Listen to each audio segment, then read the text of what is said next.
Alright, so let's work on this absolute value inequality. Question number 6. We have done quite a few already. 5 to be more precise. And let's solve this one also. If you have any questions, if I go too fast throughout this video, please check out questions 1 through 5. And hopefully it will make a lot more sense. So right away I'm just going to plug in 1/3 over here because that's what's going to make the absolute value here equal to 0. And numbers that are smaller than 1/3 will make the absolute value, or the inside of the absolute value, negative. So I will switch the signal outside the absolute value, make it an equality just so we can find the intersection points. And it will do the same thing for over 1/3. Any value greater than 1/3 will make the absolute value, the inside, positive. So I do not need to switch the signal. I can just solve the equation as is.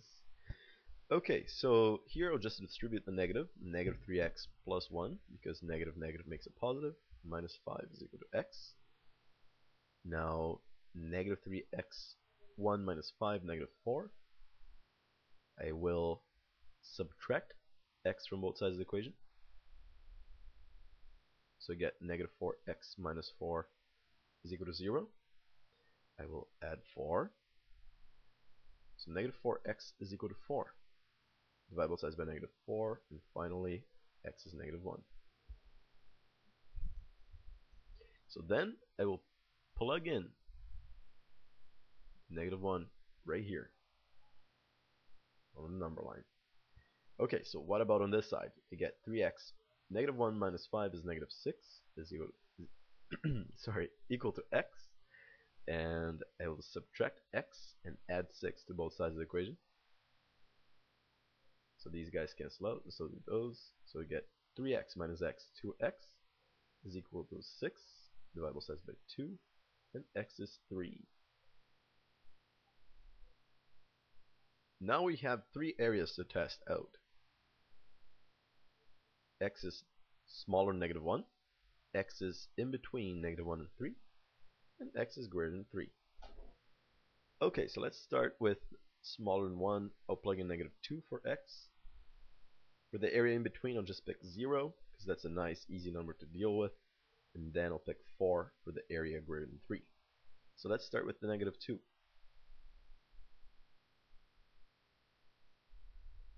Let's see if that's going to work out. So I plugged in negative 2 for both x's. Whoops, that's supposed to be negative. 3 times negative 2 is negative 6 minus 1 minus 5. Is it smaller or equal to negative 2? Let's see. So negative 6 minus 1, negative 7 minus 5. Okay, so here we get the absolute value of negative 7 is positive 7. Minus 5. 7 minus 5 is 2. 2 is unfortunately not smaller or equal to negative 2, so that doesn't work. So this area does not work out. What about the area in between negative 1 and 3? Let's see. Let's plug in 0 for all x's. So 3 times 0 minus 1 minus 5, is it smaller or equal to 0? So 3 times 0, 0, minus 1, negative 1. So is the absolute value of negative 1 minus 5 smaller than 0? Well, the absolute value of negative 1 is 1. 1 minus 5 is negative 4. Negative 4 is smaller than 0, so that does work. This area does work. Great. What about 4? Well, I left myself no room. So let's work on this side over here.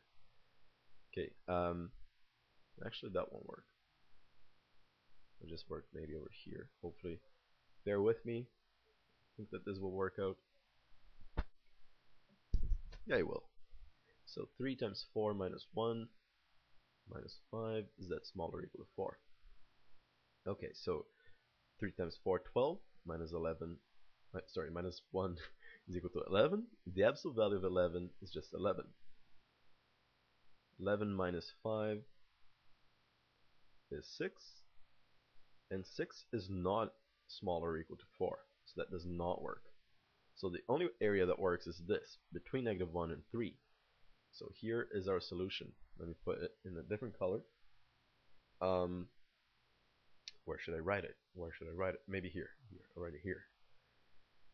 X is in between -1 and 3. So that is our solution right here. I'll draw some stars here as well. That's it.